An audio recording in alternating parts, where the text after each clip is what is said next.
വെള്ളാപ്പള്ളിയെ ഒറ്റപ്പെടുത്താനുള്ള ശ്രമങ്ങൾ അംഗീകരിക്കില്ല, പിന്തുണയുമായി ഹിന്ദു ഐക്യവേദി.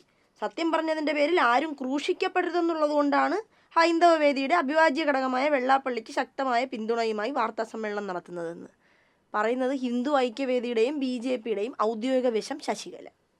സത്യം പറഞ്ഞതുകൊണ്ട് ആരും ഈ നാട്ടിൽ ക്രൂശിക്കപ്പെടരുത് പോലും. അയ്യോ, എന്തൊരു മാനവികത! സത്യം പച്ചയ്ക്ക് പറഞ്ഞ എമ്പുരാൻ സിനിമയെ കടിച്ച് 4 കഷ്ണമാക്കിയിട്ടിട്ട് മുറുമുറുപ്പ് തീരാതെ പിന്നെയും കുറ്റം പറഞ്ഞുകൊണ്ടിരിക്കുന്ന ടീമാണ് വെള്ളാപ്പള്ളിക്ക് വിസിലടിക്കുന്നത്. പിന്നെ ഹിന്ദു ഐക്യവേദി മലപ്പുറത്തിന് കുറ്റം പറഞ്ഞ ഒരാളെ സപ്പോർട്ട് ചെയ്യുന്നു എന്നതിന് പിന്നിൽ വലിയ ഗൂഢലക്ഷ്യങ്ങളൊന്നുമില്ല, പ്രകടമായ വർഗീയ വിഷം മാത്രമേ ഉള്ളൂ എന്നറിയാൻ IAS ഒന്നും പാസ്സാവണ്ട. സാധാരണ മലയാളിക്കുള്ള കോമൺ സെൻസ് മാത്രം മതി. മലയാളി അല്ലാത്ത ഒരാൾക്ക് ചിലപ്പോൾ അത് മനസ്സിലാവാൻ പാടായിരിക്കും. എനിക്ക് മനസ്സിലാവാത്ത അതല്ല, ഒരു നാട്ടിൽ ഒരു ന്യൂനപക്ഷത്തിനോ അല്ലെങ്കിൽ ചൂഷണം നേരിടുന്ന ഒരു വിഭാഗത്തിനോ ആണ് അവരുടെ ഉന്നമനത്തിന് വേണ്ടി അല്ലെങ്കിൽ അവരുടെ പ്രശ്നങ്ങൾ പരിഹരിക്കാൻ വേണ്ടി ഒരു സംഘടനയുടെ ആവശ്യം. അങ്ങനെ നോക്കിയാൽ ഈ നാട്ടിൽ ബാക്കി മനുഷ്യനെ ആറാടാനും വിഷപ്രസംഗം നടത്താനും മാത്രമായിട്ട് എന്തിനാണ് ഹിന്ദു ഐക്യവേദി എന്നൊരു സംഘടന? ഇവർക്കൊക്കെ ആരാണ് ഈ ലൈസൻസ് കൊടുക്കണേ?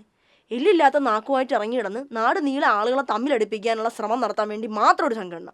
വെള്ളാപ്പള്ളി നടേശൻ പറഞ്ഞത് മലപ്പുറത്തൊരു മനുഷ്യന് സ്വതന്ത്രമായി ശ്വസിക്കാൻ പറ്റില്ല എന്നാണ്. നടേശൻ മുതലാളി ഒരു പാർട്ട് സംഖ്യയായതുകൊണ്ട് വലിയ പ്രശ്നം ഉണ്ടാവാൻ പോകുന്നില്ല. എന്നാലും BJP ഒരു അലവലാതി പാർട്ടിയാണെന്ന് മുതലാളി തന്നെ പറഞ്ഞിട്ട് അധികകാലം ആയിട്ടില്ല എന്നുള്ളത് ഓർമ്മയുണ്ടല്ലോ. ആ ഡയലോഗും കൊണ്ട് മുതലാളി ഒന്ന് UP വരെ പോകണം, എന്നിട്ടൊന്ന് ജീവനോടെ തിരിച്ചു വന്ന് കാണിക്കണം കേട്ടോ. അപ്പം മനസ്സിലാവും എവിടെയാണ് നിങ്ങൾക്ക് സമാധാനമായിട്ടും സ്വസ്ഥമായിട്ടും ശ്വസിക്കാൻ പറ്റുന്നതെന്ന്. ഒരു ജില്ലയെ മുഴുവൻ ഇല്ലാത്ത കുറ്റം പറഞ്ഞിട്ടും നിങ്ങൾ ഇപ്പോഴും നല്ലപോലെ ശ്വസിക്കുന്നുണ്ടല്ലോ, ആരും മൂക്കൊന്നും പൊത്തിപ്പിടിച്ചിട്ടില്ലല്ലോ.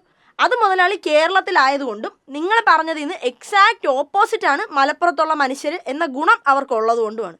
അല്ല പിന്നെ കുറേ സംഖ്യകൾ ഇറങ്ങിയിട്ടുണ്ട്. ഉണ്ട ബിരിയാണിക്കെങ്കിലും നന്ദി വേണ്ട മനുഷ്യ.